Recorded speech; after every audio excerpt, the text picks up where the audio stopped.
Hello everyone, in this video I will show you how to restore home screen icons back to the factory default in Samsung Galaxy S24. So before starting the video, don't forget to subscribe the channel and also press the bell icon. So first of all, open settings. Now in settings, scroll down and here click on themes. Now in themes, click on this menu icon and then click on my stuff.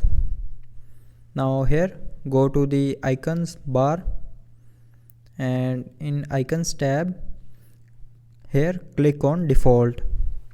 Now click on apply to confirm, and after a few seconds the default icons theme will be applied.